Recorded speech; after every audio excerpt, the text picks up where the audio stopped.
کیونکہ بیرسٹر گوہر سے جب پوچھا گیا تو انہوں نے کہا کہ حد ہو گئی، سہیل آفریدی کے خلاف اس نے جو ہے نا درخواست دے دی ہے، اس درخواست پہ تو کوئی کارروائی نہیں ہوگی۔ سہیل آفریدی کو عمران خان نے وزیر اعلیٰ بنایا ہے اور پارٹی میں عمران خان کا حکم ہی چلتا ہے۔ چلیں جی بیرسٹر گوہر صاحب، بڑا ہی اچھی بات ہے، آپ کا ان کے ساتھ قریبی تعلق ہے اور یہ تحریک انصاف کے خود اپنے لوگ کہہ رہے ہیں، تو آپ کا اگر اتنا قریبی تعلق ہے ان کے ساتھ اور آپ ان کو پارٹی میں واپس لانا چاہتے ہیں تو جناب گزارش یہ ہے کہ آپ ان کے سامنے منت ترلا کر لیں کہ اپنی زبان بند کر دیں۔ آپ بے شک تحریک انصاف کی دیگر قیادت کو ٹارگٹ کریں، لیکن آپ عمران خان صاحب کو اس انداز میں کیسے ٹارگٹ کر سکتے ہیں؟ اتنا ہی ان کا منہ بند رکھ لینا، ان کو بھی تو آپ کا لحاظ رکھنا چاہیے۔ آپ اتنا لحاظ ان کا رکھ رہے ہیں کہ آپ یہ کہہ رہے ہیں کہ حد ہو گئی ہے، درخواست دے دی ہے۔ آپ پارٹی کے چیئرمین ہیں، عمران خان صاحب باہر ہوتے ہیں تو ڈسپلن کی خلاف ورزی پہ ان کو ویسے تو کک آؤٹ کیا ہوا ہے، شیر افضل مروت کو تو کک آؤٹ کیا ہے عمران خان صاحب نے۔ اب آپ کو شوکاز نوٹس جاری کرنا چاہیے، آپ کو یہ کہنا چاہیے کہ آپ عمران خان صاحب کے نام پہ بنے ہیں بھائی ایم این اے، عمران خان صاحب کے ساتھ وابستگی کی وجہ سے آپ ایم این اے بنے ہیں، تو آپ کو چاہیے کہ آپ اپنی یہ سیٹ چھوڑ دیں، اس کے بعد اپنے حلقے میں الیکشن لڑیں۔ آج کل ویسے بھی فارم 47 کا بڑا عروج ہے، زمانہ ہے، دوبارہ آپ ذاتی حیثیت میں، انڈیپینڈنٹ حیثیت میں یا کسی اور پارٹی کے ساتھ ایفیلیشن کر کے شیر افضل مروت صاحب آپ ایم این اے بنیں، پھر اس قسم کی درخواستیں دیں۔ کیونکہ شیر افضل مروت کا گلہ یہ ہے، دیکھیے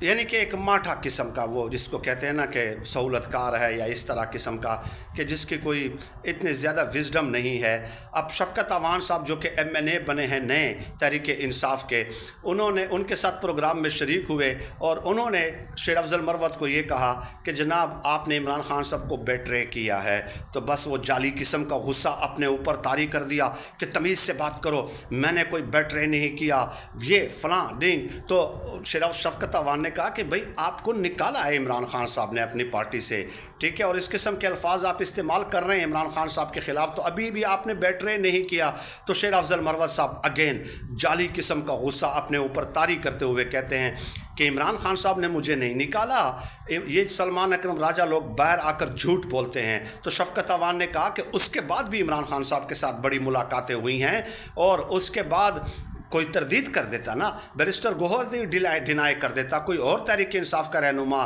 کوئی وکیل رہنما، ان کی فیملی ڈینائی کر دیتی، تو جب ڈینائل نہیں آ رہا تو اس کا مطلب یہ ہوا کہ عمران خان صاحب نے ہی آپ کو نکالا ہے۔ اور پھر آگے جا کے وہ کہتے ہیں بڑا غصہ، جعلی قسم کا غصہ اپنے اوپر طاری کرتے رہے بار بار اس گفتگو کے درمیان شیر افضل مروت صاحب۔ پھر آگے جا کے وہ کہتے ہیں کہ چونکہ مجھے پارٹی سے نکالا گیا ہے اس لیے میرا جو دل کرے گا میں درخواست دوں گا، یعنی یہ ان کی وزڈم ہے۔ ایک لمحے میں آپ کہتے ہیں کہ مجھے نہیں نکالا اور پھر اگلے لمحے آپ خود تصدیق کر رہے ہیں کہ آپ کو چونکہ پارٹی سے نکالا گیا ہے اس لیے آپ جس قسم کی چاہے درخواست دیں گے۔ تو اس قسم کے لوگ لانے والوں کے لیے بھی شرمندگی کا موجب اور سبب بنتے ہیں، کیونکہ یہ ہو گیا اور باقی جو تھوڑے بہت آپ کو اقرار الحسن وغیرہ نظر آ رہے ہیں نا، تو یہ بس صرف وہ 5-10 منٹ کے لیے کسی جگہ شور شرابہ کر دیا، ٹاک شو میں کوئی تپڑ چلا لیے، کوئی گالی دے دی، جعلی قسم کا غصہ اپنے اوپر طاری کر لیا تاکہ وقتی طور پہ کچھ لمحے کے لیے، 1-2 گھنٹوں کے لیے، 24 گھنٹوں کے لیے وہ جو موضوعات ہیں اس سے توجہ ہٹائی جا سکے۔ لیکن ابھی ظاہر ہے سوشل میڈیا کا زمانہ ہے تو اس میں یہ توجہ ہٹانا ممکن نہیں ہوتا، لوگ بڑے ایڈوانس ہو چکے ہیں، باشعور ہو چکے ہیں، مین اسٹریم میڈیا کو اتنی توجہ اور اہمیت نہیں دیتے، کھرے اور